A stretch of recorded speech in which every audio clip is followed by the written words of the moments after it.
confess that it was at first a rather unnerving thing to have, knowing that somehow my movements were being charted and watched with such exactitude and scrutiny from so far a distance, some satellite watching my car and every turn that it made. But having a GPS, it seemed to me, was a wise thing for an technologically advanced pastor.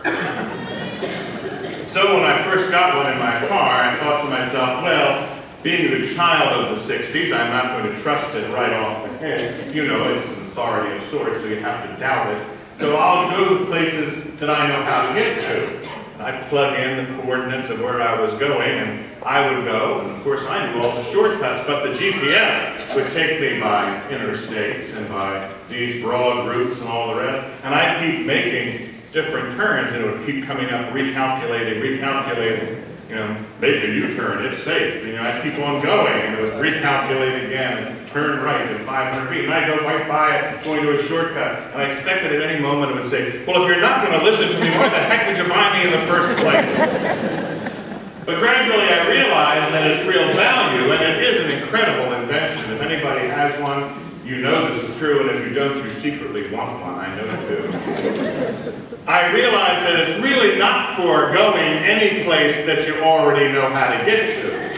I mean, you don't plug in the coordinates of next door. You don't plug in the coordinates of a place you go to all the time. Its real value is, of course, getting you out of traffic jams and getting you to places you have no idea where they are. Somehow this great eye in the sky can wind me through different places, not always by the quickest route, but by the surest route.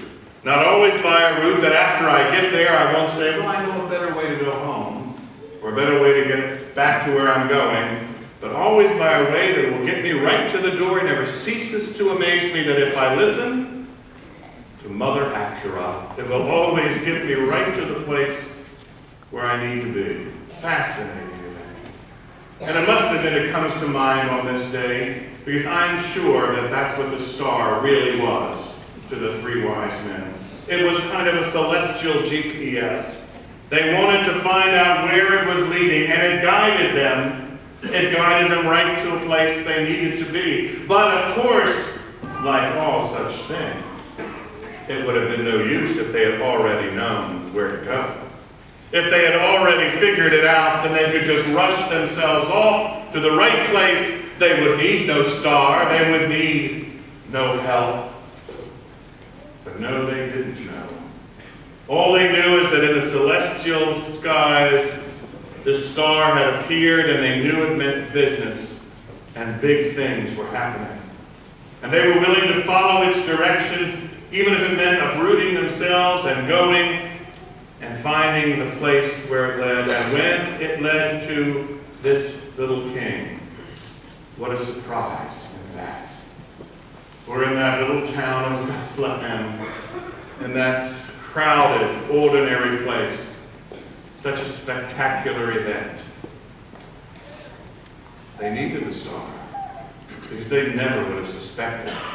The ones that they were bringing their gold, their frankincense, and their myrrh for would be a baby in a little town filled with exiles. You know, my sisters and brothers, today we celebrate the second of the three Christmas theophanies, the revelation of God, or epiphanies if you prefer. Epiphany for us today is the revelation of a great and important truth, one that affects us directly. In the first one, at Christmas, God reveals his Messiah to be the Messiah of the Anonim, represented by the shepherds, who receive the message of the angels first and immediately get up and go, do what they are told to do, to behold their salvation beginning in the person of Jesus of Nazareth, born in a manger at Bethlehem. God reveals that he will fulfill his promise to the little ones, the Anonim of Israel, the remnant. The Messiah has come like he promised.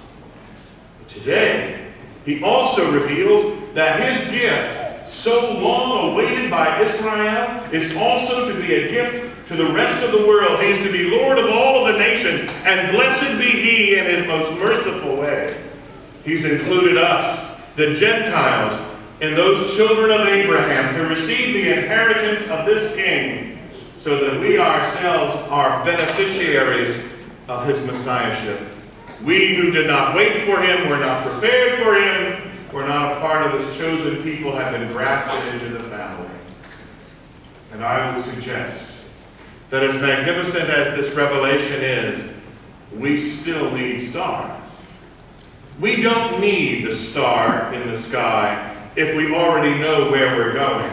If anyone here already knows how to find this Lord, wherever he is, if we are always attuned to him, if we never miss his presence, if we are always filled with joy at a spectacular event that is God pitching his tent with us, the incarnate one, you need to look for no signs, no stars. You need no spiritual GPS. If on the other hand you are like at least myself, prone to missing him, prone to be surprised like the Magi, I suspect, that the great gifts I would offer him of my life are to be offered not in spectacular, glitzy places, but in the most ordinary environs of my everyday life, well, that spiritual GPS is still required. I would suggest we have one. You know, the church, the community of believers, gets a lot of bad play these days. A lot of bad play done in very nice ways. How many times have you heard people say, well, I'm very spiritual, but I'm not religious? Oh, he was a very good man, he just never went to church. Well, I'm sure he could have been, but I don't know how he was. The power of God's gift is that the church is like a GPS in a lot of ways. You see, the GPS, you know how they get all those coordinates? I heard this once on a radio show that described how they made them. They actually had teams of people in cars that ride up and down the city's streets and chart every single street and address, write them down and plug them into a computer, and then put them on this disc that leads you to where you want to go. Probably why there's so many mistakes in them, I suppose. But in any case, they actually have people on the ground to give them to you. Well, church is like that. Church is that combination of people's experience for thousands of years, experiencing this person Jesus, and writing down in their own thought, their own memory, their ritual and practice, what it means to know him, who he is, and where he is to be found. The GPS, of course, collates all those little points, addresses, from a satellite far away up in the sky, sends them down to a receiving unit. So will the church. In its sacramental grace, in its celebration, if we become a part more and more and more of the family of faith, the church community, if we listen to what it says, we will be quite amazed at where it points us. We have to admit that we don't always find the Lord where he is. Listen to our church community, who proclaims in its social encyclicals that we will find him in the poor and the needy, that the unborn have a right to life, is something that many others will not see on their own. That we have to forgive again and again and again comes to us when we're looking for him, when we're trying to find him in our hurt,